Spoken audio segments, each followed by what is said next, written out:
Okay, hello, all of our loyal listeners of The Rip. Welcome back, Brent. Welcome back, all 7 of you. We finally made it back. It's been a while. We've been busy. Things have been cooking. Everyone's been busy, but here we are. We are so excited to be recording another episode. This one's going to be really cool. It is the season wrap of what has been such an amazing couple of months. We are going to be covering, well, our rippers and dippers. We've got quite a few of those to get through because it's been a while. SA Champs report back, 10 signs why the sport is thriving. A little debate thrown at the end to make things spicy. Pick your winner. And then just going over some things that are happening this winter. So buckle up and enjoy a really rad episode of The Rip. Okay, first things first, rippers and dippers. So a dipper for us, the team, we hit our first silent streak of recording and getting content out. I think we really wanted to try and get stuff done soon after essays and even try and do stuff at essays, but timing, schedules, life, hospitals, doctors, you name it. It's been all right. We've both been through a lot of it, but we threw the other side, and I think it also gave us some good time to think about what we want to do with The Rip. That being said, a huge ripper is that we are now in a new setup, a new studio. We've upgraded, our chairs spin. Yeah, the chairs spin. Brent's chair squeaks a little bit, but he promises he won't make too much. I'm not built for chair size.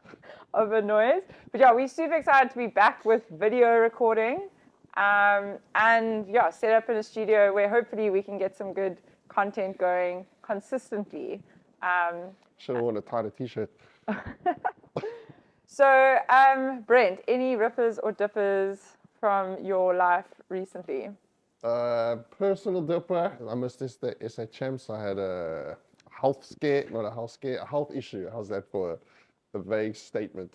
Yeah. Even mysterious. A big ripper for me. Ryle and Mel finally getting engaged. Oh my word, that was so cool.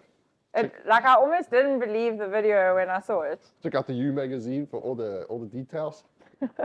Yeah, no, Ryle and Mel finally getting engaged was a huge win for Lifesaving South Africa. I got to recycle the same joke, Christina. Fastest man on sand, slowest man to get engaged. But obviously huge ripper. And we're looking forward to the future for them. Yeah. Other rippers that I think we've had is the Rescue Sports Series. They did a wrap on a great season. It was, I think phenomenal in so many aspects, but the awards that were held recently kind of just solidified that overall the Rescue Sports Series and the community that is very much driving this are on a great path. I mean, that's after 1 year, and it's been incredible. So can you look what's forward for the next 3, 4, 5 years? Yeah. I think within the awards, I mean, there's like the whole awards in general is a ripper, but there were loads of little other rippers that were cool. Seeing that Strand won the Growth Award as a club that went from 0 competitors 2 seasons ago to 12 competitors 1 season ago to 26 competitors. Like if they keep that trajectory up, it's just going to snowball, and then they're probably going to be bigger than Clifton in a couple of years. I mean, there's a lot of money at stake there. 25,000 rand. I mean, that's half a cracker these days. Yeah. And jokes aside, it's an incredible prize and an amazing cash injection for the club. We spoke to the Strand chairman who, he was quite emotional about it and so stoked. And he said that as a club, they've really been wanting to buy a new IRB. So to know that their efforts are going towards them getting better life-saving equipment is a flippin' amazing outcome for the series. I think there was also for the official awards, those were voted for by the athletes committee, and I'm on the athletes committee, and we didn't expect to get so emotional with the motivations that were coming through. as a group, we like all nominated, and it was just so cool reading just the different stories about how officials have actually made an impact on athletes' lives and made the competition environment like a happy and safe and positive space. So I think it's nice to see officials getting their recognition, on the same platform, the same field as the athletes, because I think there was a figure there were 268 officials who volunteered. That's almost, I mean, there were 347 surf athletes. So there's a big enough group there that also does deserve this recognition. We each have our own official. Yeah, exactly. And I think it's just also testament to the series, what the series has done. I think like it's even increased the vibe on the beach, and we're being honest, at competitions. The officials, I think like the interactions are at an all-time high. And like I said, let's see what's going to happen the next 2, 3, 4, 5 years. Yeah. I think other rippers was seeing a whole bunch of videos drop on YouTube from the Rescue Sport series. We haven't... Social media lit up everyone's profile pictures. We haven't... I think LSA have sometimes put out videos on YouTube, but in this instance, the Rescue Sport series worked with David Mocker, and he did commentary on them. And it's so cool listening to them because he's not only like telling you what's happening like just in the race, he's also kind of giving you a bit of like athlete insight or coaching insight, or he's saying like, notice how this person does this. And I know I've heard a lot of rumblings from people that it's so cool to be able to see the shots, especially around the cans. Oh, it's been amazing. It's that been whole amazing so another ripper was seeing that the Rescue Sport series uploaded 41 surf videos to YouTube. I think we're now seeing shots that have never been seen before. Watch what's doing around the cans these days. Yeah, I think I've heard from quite a few. I think some of the athletes are like, oh no, people are going to see some of my moves. But it's so awesome. David Mocker did the commentary, and I noticed. Yeah, he's adding like such good insights into the racing, not just kind of telling you, oh, this person's in front. He's also kind of giving you some insights into like choices athletes are making, or like watch how this person's using this. I mean, Western Cape Champs and a lot of our Rescue Sport Series races, there wasn't like there was big surf. So, but he is able to at least commentate a lot on like the tactics and decision making people are making in the flat water. So that was really cool to see that a content product was coming out of the series. No, amazing. And then, any more rippers or dippers from your side? One big one. Let me fold my arms and puff out my chest. We can decide now. No, but all jokes aside, a big ripper is another podcast. Heath and Matt, I think that's launching another podcast. I think it's going to be fun. Clubby's Corner. Go check it out on Spotify and YouTube, wherever they are. I think it's going to be hysterical. I think we can have some fun moments, some friendly competition and banter. And I'm looking forward to watching them grow. Yeah. Say. No, it was flipping cool to see how it just like popped up out of nowhere. And it was, I was listening to their first episode. They do shout us out, and I expect a lot of old jokes. Yeah, no, and then they said that I think us getting started was kind of the nudge that they needed, and the more the merrier. I mean, there's so much to talk about when it comes to life-saving, and I think it's really cool that. Who do you think's the Christina, and who do you think's the Brent Christina?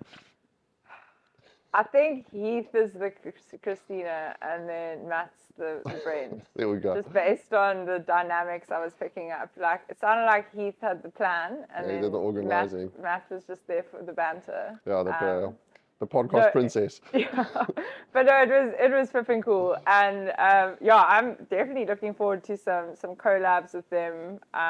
The Rip and Clubby's Corner.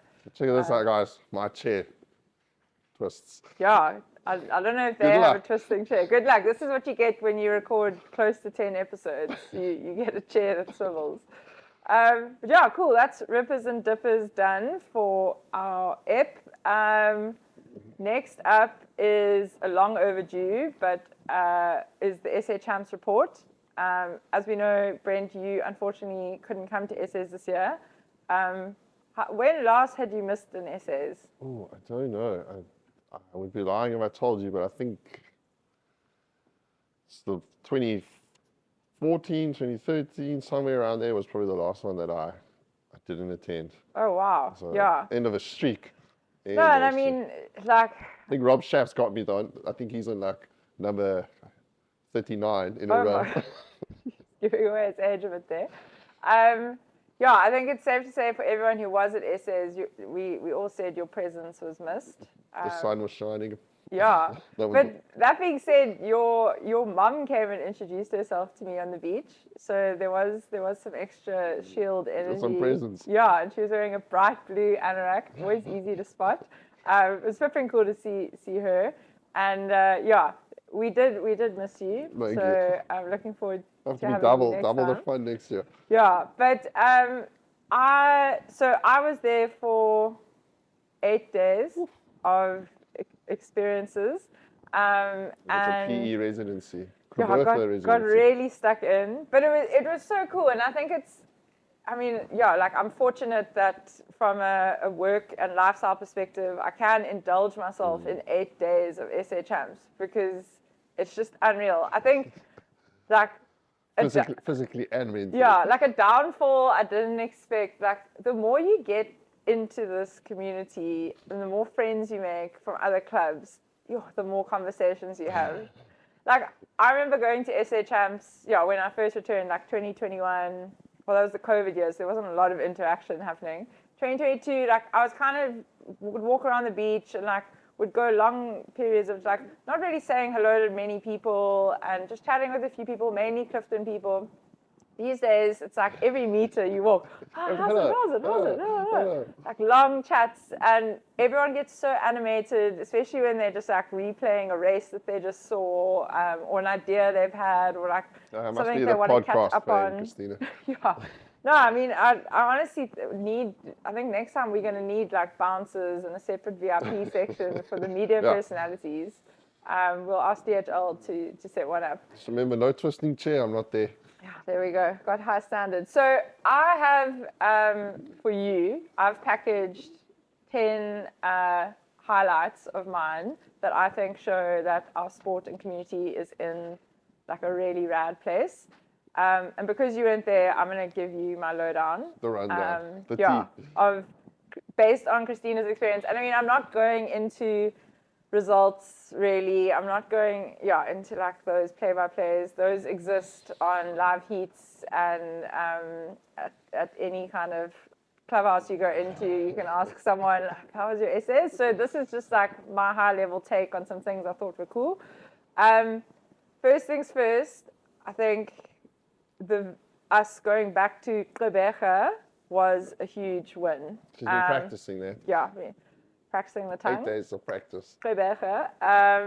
It was like a little homecoming. I think after the year that we had in 2024. No comment, reserve comments. Yeah, I think a lot of us were not in a great space emotionally with just with how like the event ran in Durbs. It was a struggle to comprehend because like we love this sport so much and so many things went out of our control. No.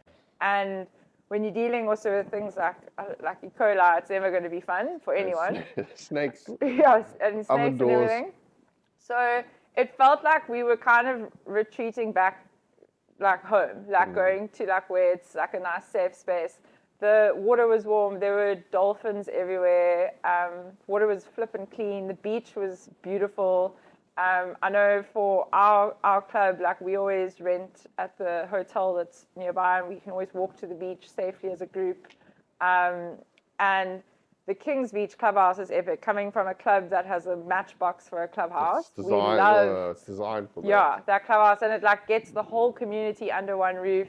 Every afternoon, like the prize giving was amazing. And I could also tell that DHL had invested more in this year. Like there was this really cool arch when you walked through. You actually felt like you were entering into a sports arena. And also from a media perspective, the LSA and DHL team had come together and definitely put in a bit more budget there, which is exactly what we've What we need. been asking for, and I think they were definitely listening and answered our prayers. No, but Hit us up. We got multiple TVs. yeah. But so that was really cool, just from a base, like a first highlight of back in PE, back at Kings Beach. Everything operated really well. I think scheduling wise, it worked quite well with the weather because the nippers had the best weather. The nippers and the masters, the ones who complained the most, had the good weather. Oh, you haven't met my beachies. And then the opens, yeah, I mean, we had some pretty spicy weather to deal with and winds and everything, but like we enjoyed it and we got stuck in. So that was awesome. I'm gonna go in order of just like how my week unfolded. So the first day and the first kind of part of the comp for me was the Masters comp. Really cool to see how, even though numbers were lower, Summer Strand, I don't know what happened, like they have to drive like 5 minutes to come and compete. They didn't get much of a team together. They weren't really there, but other clubs, there were new masters that were racing, and I mean Fishhook had a huge team there, which was really cool to see. I think they won masters overall. But a lot of conversation is starting to happen with masters athletes around world champs next year. Oh, amazing. Yeah. And I mean, I was at Worlds last year competing at masters. There was myself and then maybe like 8 people from Shlanga Rocks, and it was flippin' cool just knowing that we were the South Africans in the like global masters mix.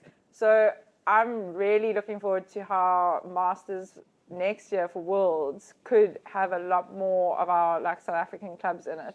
I personally made a little commitment to Ed Taui.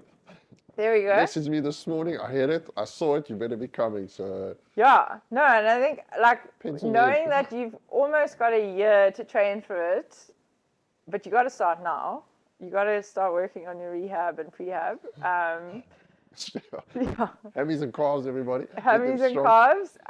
So Masters was cool. I think there was one moment in the day that was quite hectic when my very own dearly beloved brother managed to like dislocate his shoulder in flags. I mean, flags in a Masters level is hectic. Like, and somebody will get hurt. Yeah, and he as he dived, like he was knocked and like he fell and like ripped everything, and he got up and he's like, I think it's fine, and like his whole bone was like almost sticking out his skin. Like, I was nauseous for a good hour.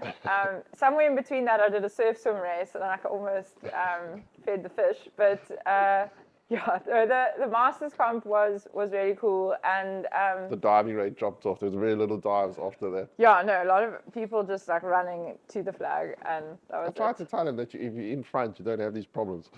Exactly.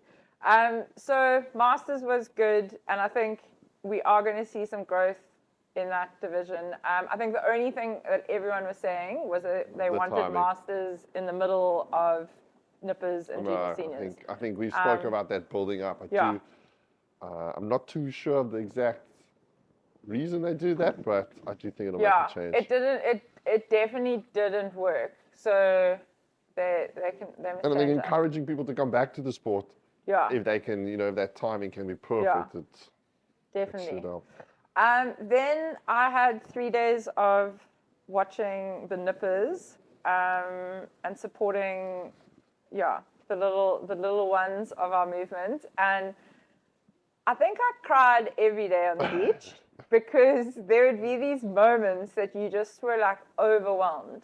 Like there was a little under-9 boy from our club who got a silver in the boogie board race. And he deserves like silver in boogie board is the gold. Yeah, but like everyone that I was standing with just all turned to one another and were cheering, but then you were cheering so loudly that you just started crying and you were just like, oh my gosh, I'm so overwhelmed by this moment. Again, it happened like, so the under 9s and under 10s are adorable. And then even up to your under 14s who, I mean, in that year, you've had people who have gone their whole nipper career, sometimes never winning a medal. Now in their under 14 year, something clicks, and then they get their first ever medal in like something like iron. And again, you're just like, oh my gosh, who's cutting onions? Dusty, aren't you? So hectic. So Nippers was epic. I think the coolest thing I saw over my 3 days of Nippers, though, was that there were probably like 30 marlin nippers, like under 9 and under 10, being organized by Rudy. And actually, it's our first official fan of the podcast that I know exists, a guy called Severin. He came up to me to introduce himself and said, "I love the podcast." And I was like, "Oh my gosh." We've got Severin and my mom. Yeah. Brent's mom, Severin, this is great. But it was so cool to see Marlon with this pack of 30 little nippers, and I've been having so many great chats with Rudy and about like how they're wanting to really develop things in the Eden district, and like for him it's having conversations about like what future do we want to create for these little ones, like what should the sport look like by the time they are in juniors or are in seniors. And I think that was just really special, and like you can tell that a community or a club is gonna have many good years ahead of them. If you're looking at healthy nipper numbers, you know something's going right. And something's clearly building and brewing there, which is lovely to see. So that was flipping awesome. Then, so at the same time the Nippers was going on, open pool was happening. I went and did one line throw. I managed to pull my patient in. It was great. But I didn't have to do... It's like sprints and flags. Yeah. Didn't have to do any relays, which was cool. Lenny the Lion, he got a national record in the pool. And he's such an epic oak. Like, just your like everyday Bloemfontein manner who is just so fast what does that mean, pool. Christina? He's just like, I don't know, he's just like, how's it? Like, and he's such a humble athlete, and it's amazing to see a national record go. And I know he's been putting in a lot of hard work, and he's been based down at Kings Beach. So yeah, seeing him get a national record was really cool. I think on that note, we also saw some Masters world records being broken. Yeah, if we think about the Masters. Yeah, welcome back to the sport, the provincial run. Doing it for us oldies. Yeah, no, actually, Masters, the pool, Bajo, and then he also still competed in Open and did really nicely. So there's hope for you, Brent. Edit that out. So also then in the pool, it was awesome to see the depth in the Open Ladies division looking pretty healthy again. I think we've had a few years where there's only been like 1 or 2 people, but yeah, this time round there was a lot of athletes in there getting really good times. I mean, Savannah Voigt had come over from Australia and she PB'd absolutely everything. I think she was dropping so many seconds off her times that she had gotten at Worlds. And you'll be stoked to know one of her secrets to success is she's been doing a lot more strength training and CrossFit. And apart from having goals in the pool, she's also got goals of like what her hang clean should be and her squat and stuff. I like it. So it's flipping cool. And I think that's like inspired a lot of people because, like if you ask most athletes, like what's their strength program like? Don't give me. We don't have the time. Yeah, don't have the time. So, and then Mika Diago was back in the pool. Carmel was also putting down some great times. Anya Kendra Dutoy, was awesome to see her racing again because she's been recovering from a back injury. And I think just epic to see that there's a nice competitive layer of Open Ladies racing. Then we headed over to the surf, and I think one of the best things about the surf comp was that there was an open arena, so open men and open ladies, one arena. Welcome to the good side, Open Ladies. Lunch at 1, finished by 3, beer by 4:30. No, it was honestly so cool. Like, so Open Ladies have always been with under 15s, under 17s, under 19 girls in one block, and now being with the Open Men, things just ran so smoothly. There was really good camaraderie between the 2 senior groups, which is what you want. Which you want, exactly. And I think the races for the Opens ran, really smoothly because of this. And we weren't getting caught up in, I mean, I'll say it, sometimes the juniors are quite dramatic. The drama was like a lot less. Seeing with the hot takes on Bloemfontein juniors. No, I'm joking. The juniors just sometimes require More a lot more hands-on. Yeah, and the managers do that, and I think sometimes as an open athlete it's sometimes quite distracting. Like there's definitely times, I know a lot of us, like we were going over to the junior arenas in between our races when we had breaks to go and connect with them and chat to them about their races, but sometimes you also need to feel like you've got a little bit of your own zone so that you can focus on your job for your race, and then you can interact with everyone in between. So that was, flipping awesome. And we did finish really early with our schedule, which has now sparked a few conversations, I think, especially in our athletes committee.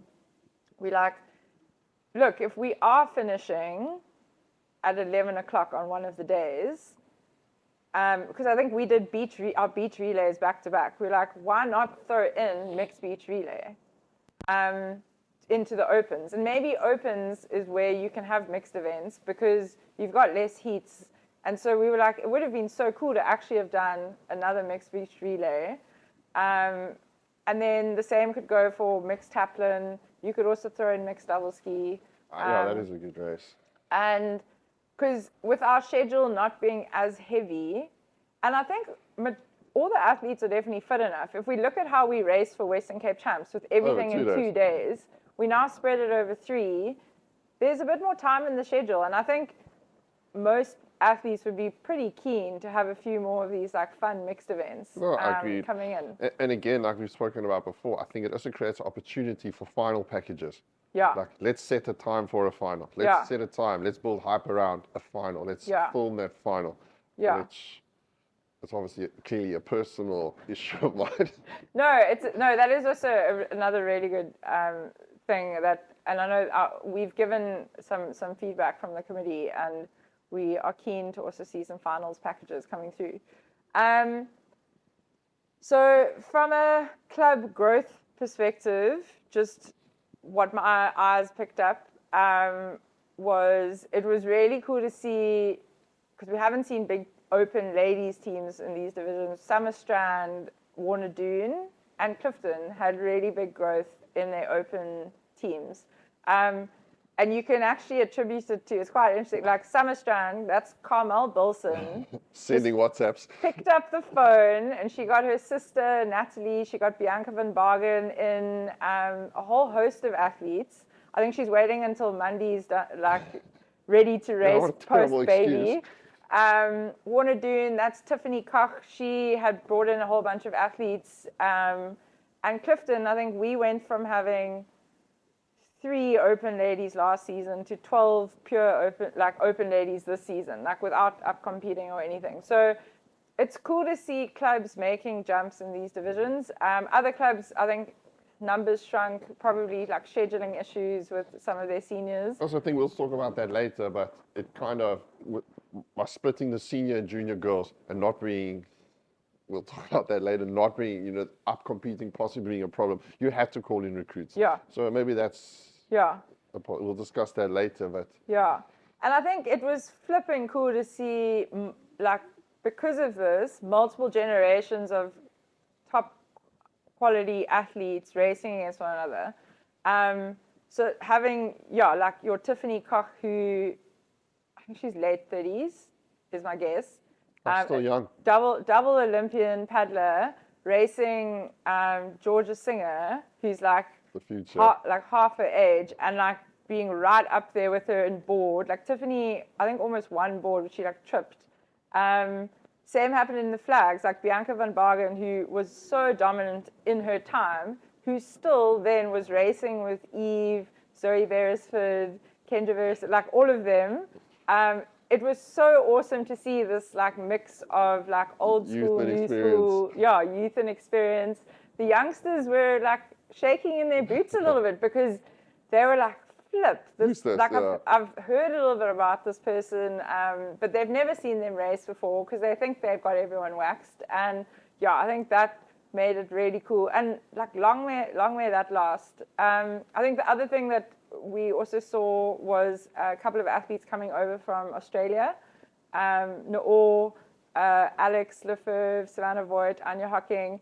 So cool to have these athletes who, I mean, the competition calendar and world and Oz is next level.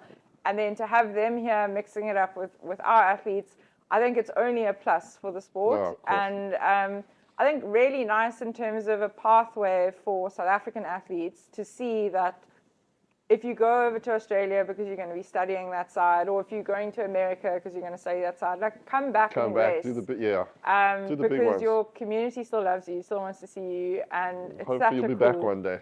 Yeah, and it's such a cool celebration of like the global nature of where our sport is starting to go. Number 8, I haven't even been listing these things. I'm just kind of going through. Number 8 on my list was I actually thought the officials.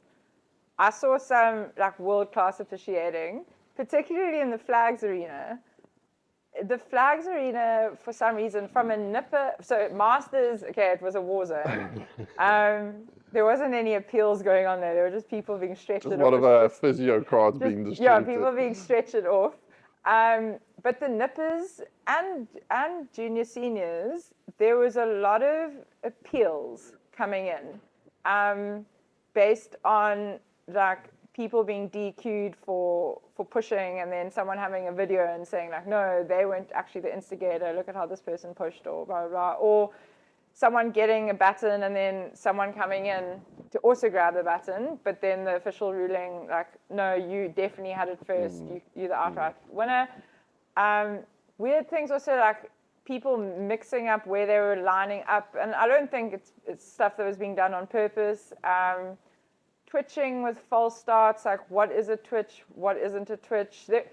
Like everything was being thrown at these officials. And it was awesome to see how, I really think they did such a good job with handling because also like it becomes this like cauldron of, and people are chirping and whispering and talking, and even though there's only one official manager in the arena appealing, you've got like a divide. Yeah. I remember the open men, there was like a huge thing because there was a local guy and then like some of the Cape Town athletes, and the local guy I think was like the last hope for them to get a medal, and then he kept getting blown up for twitching, but then he was claiming he wasn't, but then they realized that then there was another appeal because something had happened 2 rounds ago, and then they'd accidentally run through some rounds. So they brought everyone back in. But despite the circus and the chaos, they explained everything perfectly. Everyone, I think, felt like, okay, we were heard. The officials handled it properly. And yeah, it was just amazing to see. And it was some of our Cape Town ones I saw, like Tommy, Feltes, Christine, Kennedy, like, they were bearing, Melvin was there with the iPad. The big iPad. Yeah, the huge iPad, just doing his replays. So I thought that was cool because that's performing under pressure in a whole different way. Some of us just have to run and dive and, paddle things. They have to deal with egos, emotion, feelings. High stakes. Yeah, so I thought that was really cool. Another thing that was kind of, being discussed around a lot of the clubs, and it was even discussed, I think, at the Rescue Sports Series Awards, was how the Western Cape clubs really looked match ready. I think after a season that they had, from nippers all the way through to junior, seniors, masters, you had athletes who had done a lot of consistent racing. And I mean, we were hearing that, like unfortunately in the Eastern Cape, the nippers had maybe 1 or 2 comps. Same with the junior seniors. And it's tough, but it's just never going to be enough. You need to have had your hard yards. I mean, we've spoken about, again, how Western Cape Champs is such an amazing prep for essays. No, 100%. Because you're pushing everything into 2 days. You clinging on for dear life. Yeah, no, 100%. And then you get there and you We're chill. blessed here with how our schedule works, and like we're competing regularly. Yeah. I think another big factor is the Rescue Sports Series. It keeps a lot of top athletes competing on a regular basis. And actually, you're racing the best against the best. Yeah. And that's how you improve.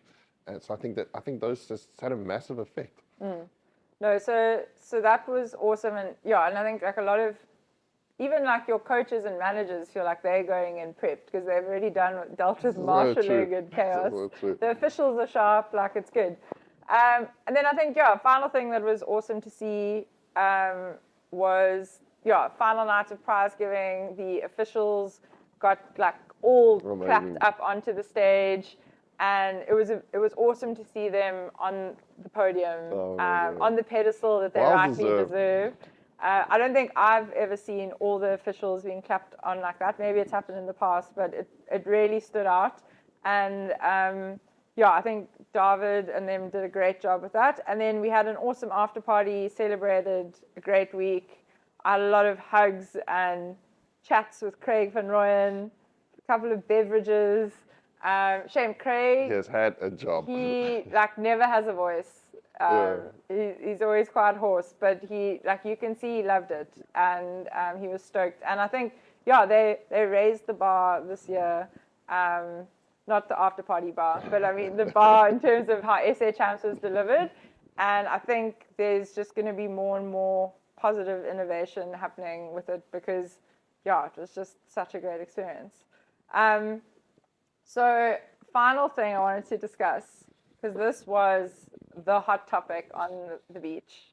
It was a hot topic Get the popcorn. Yeah, it was a hot topic going into the SA Champs. It's also been bubbling up throughout our season. The topic is upcompeting. So upcompeting, as we all understand it, is when anyone with an LA award will compete up into the open division because they have the right to. However, the criteria and structure within how and when upcompeting can take place is one of the greyest areas I've ever come to know. I think, and it's something that some clubs are taking quite a strong stance for or against based on how they are currently structured or based on specific athletes. But I think it's important to take a step back and look at it from a perspective of how is this a fair practice within the sport? No, I think that for me, and I had a lot of phone calls, a lot of discussions about that. I think we need a clearly defined criteria, and whatever it is, that's it. If you say, I know that they would say, okay, we're going to wait 5 minutes, but then some people wouldn't wait. Some people 5 minutes from when. So for me, set a clear criteria and stick to it. If you have to start your watch every time, start your watch. Yeah. Like the shot clock when a fly half's kicking for poles. Like a kicker.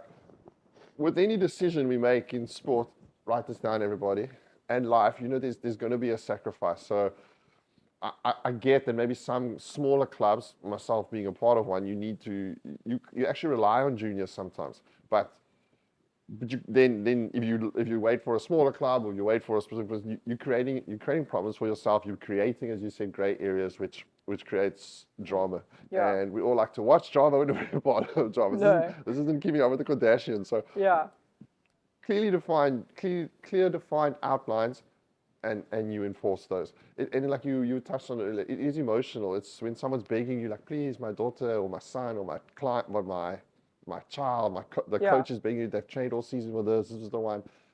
You just have to be savage. It's tough, but you have to be savage about it. So that is my personal opinion, and I think we can cut that. What those rules and guidelines are, I don't know. Yeah, and I think, what we were seeing was that the consistency in how the rules were being applied was how this gray area kept cropping up.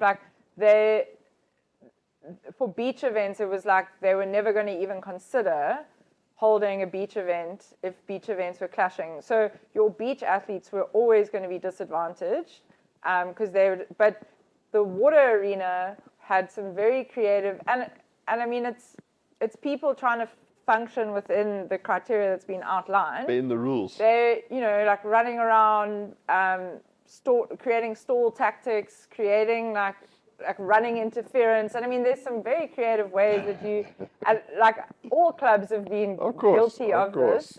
We're not pointing any fingers here, but I just think it creates a weird undercurrent to what the competition should be having. And, you know, to see certain age groups like standing on a line. So when you go down as an athlete and to get on the line, you should be racing within 2 to 3 minutes. You shouldn't be standing on that line, and I mean, especially it was quite cold up there, waiting with your board for 10 minutes because you're waiting for like one person. And I think you touched on it right. It's the risk that you need to know. You run the risk. You take those chances. Yeah. And you have to draw that line somewhere. Yeah. So I think there was enough evidence, hopefully created at this SA Champs, that a ruling needs to come out once and for all. Whether it's like ruled out completely or there's a very specific like instance in how they schedule things to ensure that it's something that is available to all athletes at all times, like whatever it is, but just make it like clean and clear. Set in stone. Yeah. Because it just creates like a weird distraction. And it's actually unnecessary, isn't it? It's something that's actually 100% avoidable and controllable by setting clear criteria. Yeah. Like, let's just do it. Let's get it done. Get it done. Okay, so that's SA Champs wrapped for 2025. Hopefully, 2026 SA Champs we'll be seeing Brent racing. Because it was a lot of fun. Speedos only. Yeah, and no, I think like as I said, the open arena was epic. I was having the time of my life. Like I was in relay teams, just like frothing and celebrating. There wasn't much in the terms of surf, but like a little bit of waves came on the last day. But just such a cool celebration of sport and community, lots of good conversations, and would go back again. That's my review. Welcome back. We are into the final segment of our season wrap. I'd also like to say that I didn't plan my outfit to blend in with our logo. Oh, didn't you? You're just a floating head. Yeah. But actually, it is quite cool. Yeah, maybe we can get some rip merch. Some rip merch. Yeah, we get some rip merch going. So just a few things that, I mean, we obviously at the end of our season, it was a long season. We now have, like 4 or 5 months until the season starts again. So the off season, what do you do? I mean, the previous years, like it would go pretty quiet. Like you would see a few people maybe at Musees or at a coffee shop, and like it's always weird seeing people in like their normal clothes and not in like their life-saving gear. And you're like, oh hi, long time no see. But there's quite a bit happening this winter, which is quite cool to see because I think everyone was getting a bit over it, and they were like, no, now they really want to get cracking. Let's keep things going. So we just saw actually today that the Rescue Sports Series in collaboration with Lifesaving Cape Town have launched a short course pool sprint gala, which essentially is taking pool rescue, which is traditionally done in a 50-meter pool, putting it into a 25-meter pool. Whoa, I'm in. Whoa, that's a change up. Whoa. Yeah. 25 meters, I'm in. That's like, taking your 90-meter sprint track and being like, don't worry, you just have to do 45. That would be amazing. That would be my perfect distance. Is that an option? Yeah, please, let's do it. So the short course concept is flipping cool. I think they've taken some inspiration around how this is done in other sports with like, you don't have to stick to the same... T20 cricket. Yeah, you don't have to stick to the same rules. So the events that you're seeing in this, there's a 50 underwater, and I think that's going to be one of the like marquee events because essentially if you can hold your breath the whole time, they want to see who's the fastest underwater swimmer. So I mean, all the mermaids and mermans are going to be rocking up for this race. They're also putting in, it's basically tube rescue, but in the pool. So your patient will dive off the block, sprint 25, get to the other side of the pool, put their hand up, and then your rescuer will dive off the block, swim over, clip them, and swim them back. So the rip mixed doubles, Christina. Yeah, maybe we can do it. You can I'm definitely patient. Me. And then we're not doing any dragging. I think that would be a bit hectic. Drag people up out the stairs. I don't know. It sounds pretty good. No. So other things that they're also doing are, typically every life-saving event, you can only participate in it if you are a qualified lifeguard affiliated to a life-saving club, you've paid your membership fees, you've done your retest, all the things. Quite a few hurdles to get to. This short course series is open to anyone because it's being used as a tool to kind of expose our sport to other people. So we're hoping that all of the lifeguards are going to bring, you know, they've all got that swimmer friend who reckons, you know, they've got I'll smash this. Yeah, like, oh, look at what you do there. Like, I'm sure I could smash it. So hopefully this is going to like drive a bit of growth for our clubs. And encourage some people in. Yeah, and get some people in and give them a taste. Because, yeah, once you're in, hey, for life. Hooked. Yeah, so that's a really cool initiative to see. And I think they're hoping to do 4 different galas, 1 per month. And, yeah, I think that's going to be a lot of fun. I've also heard some rumblings. Sorry, lunch. Yeah, you eat more protein. I don't know if you heard. Also heard some rumblings that there's a couple of fans of the flags sport that would love to try and see some kind of flags event revival.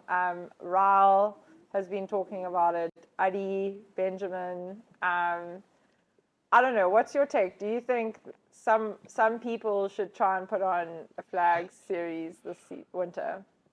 100%. 100%. I remember we did a few years ago. So how long was it ago now? We did Falls Bay organized the King of the Beach series. It was actually fantastically attended. Also, they allowed non-lifeguards to compete. Oh, cool. Maybe that's a structure we can kind of use for our winter. But I think that would be fantastic. And let's be honest, on the beach, you're not as conditions don't have as big an impact. We can get it done. Maybe do a little tour. I'm all for it. Okay, nice. Just don't rely on me for the organizing. I was just going to say, so Brent, that's you putting your hand up to be the chairman of the flag Edit this series. bit out. But yeah, I think that would be really cool to see. And no, you're so right about the weather playing a part. One other idea that I know has also been floated around is we would want to see if we can get a really sick weather window for when Muzies is like pretty chunky and do like a board race. Oh, when like the back line is like a kilometer and the waves are 6 foot and you do a board race there. And then, you've got Dylan from Haskin Studios on the drone filming and David commentating. Or show me a board event where it's all style based. Yeah, oh my gosh. Let's call Musenberg up on crackers and dolphins and hurricanes and Eisner racings. That'd be flipping cool. So I think nice to see that there's already some events definitely going ahead. Hopefully a few others that are going to pop up. I think like with all these things, it's not rocket science to pull them off. It just requires like a couple of people splitting off 1 or 2 hours, take the lead, make the event happen. We've got loads of officials that I'm sure would be more than happy to like come down and help you manage, because they're not formal events. You don't have to have a lot of ceremony to them. I think the more the merrier. Another big thing happening this winter, huge thing happening this winter actually. Long thing. Is Brent has just signed a new master's athlete to his training system. I am going to be starting, like a 14-month program? Our relationship could drastically change in the shooting of the next episode. 40-month strength, nutrition, all-round package program to see how primed we can get Christina for Worlds. Watch her Worlds, everybody. That's going to be flipping cool. Another thing for us to collab on. I'm really excited to learn a lot from you and have someone to hold me a bit accountable. More than just dad jokes. Exactly. I think I'm looking forward to it, to see what we can do. I think it's going to be some big changes. Some hard work. Some sore bodies. No, it's going to be cool. And we'll report back on how that's going over the course of the next 14 months.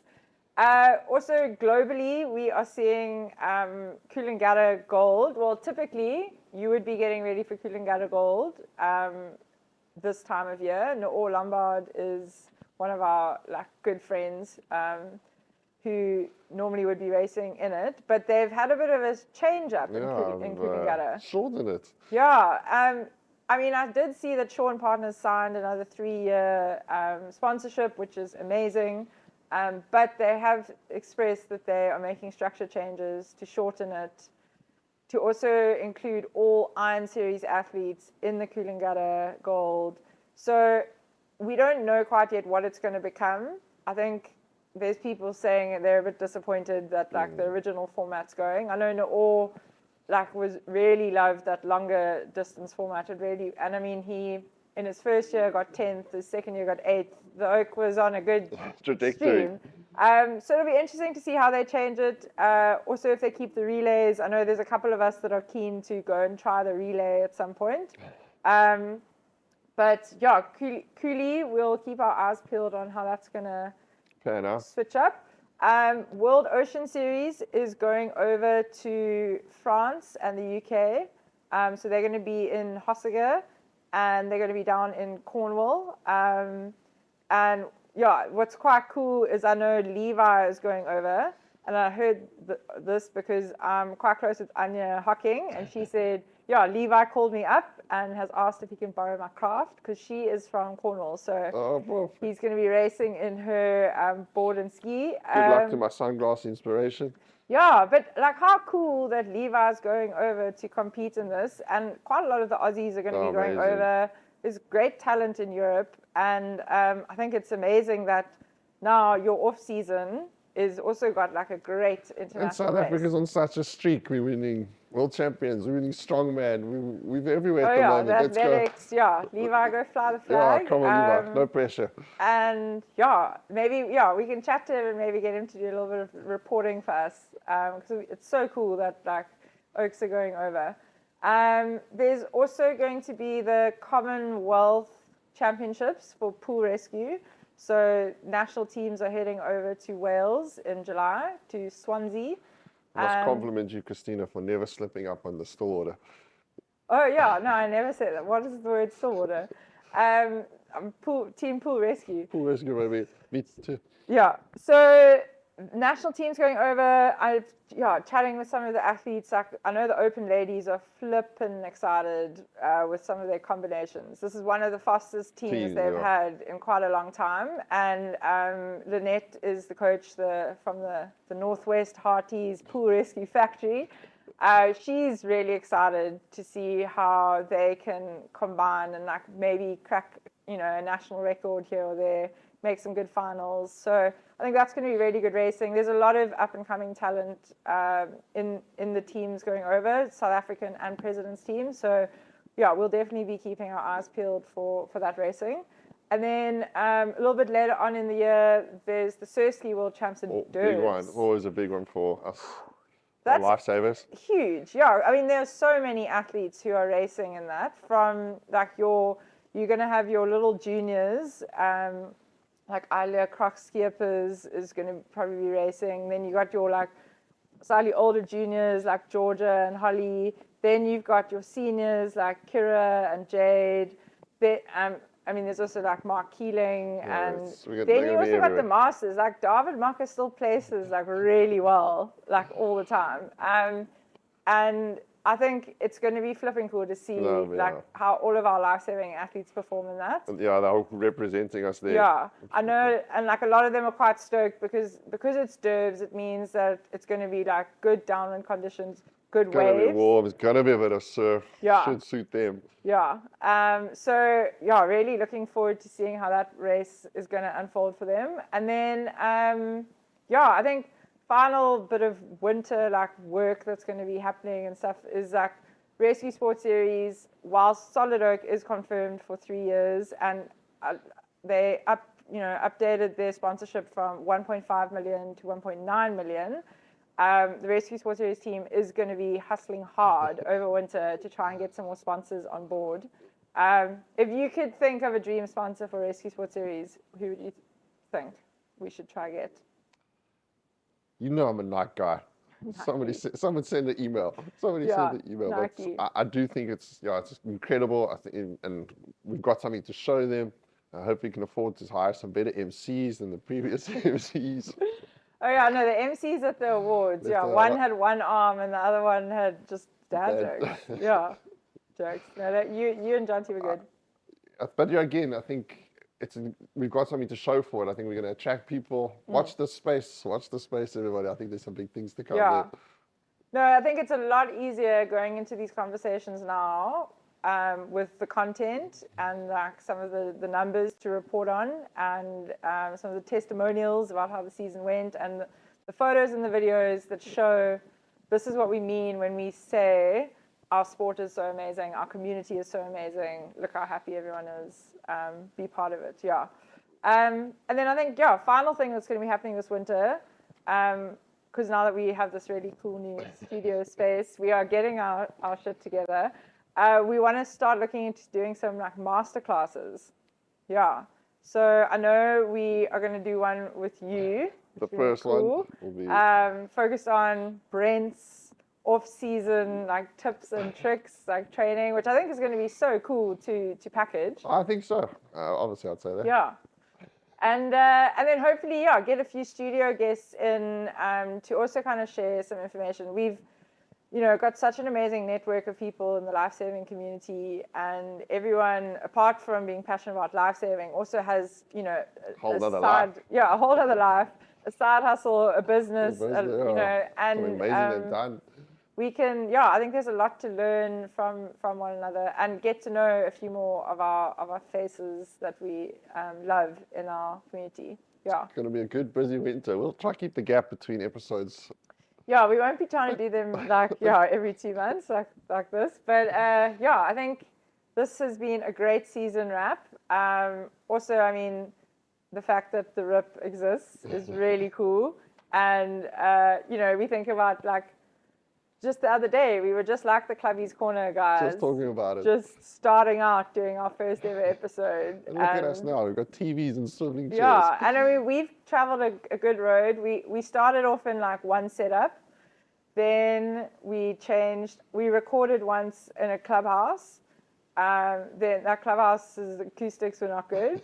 We recorded at my gym/office, but the scheduling there was hectic, and the people always kept coming into the rooms. The coffee was good though. The coffee was good, and then free bananas. Yeah, and then I mean we've been recording just our own audio, but now it's good to be back with the vision that we had in mind, which was video, having good banter in a studio setup. Next year, bigger, better, badder. What's the rest?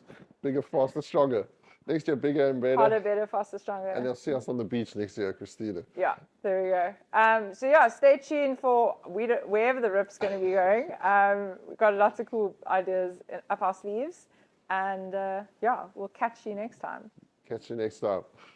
For the RIP, our season has ended and we've blocked it off, but we're so excited for where winter is going to go. And catch us next time. Guys, that's it for the season.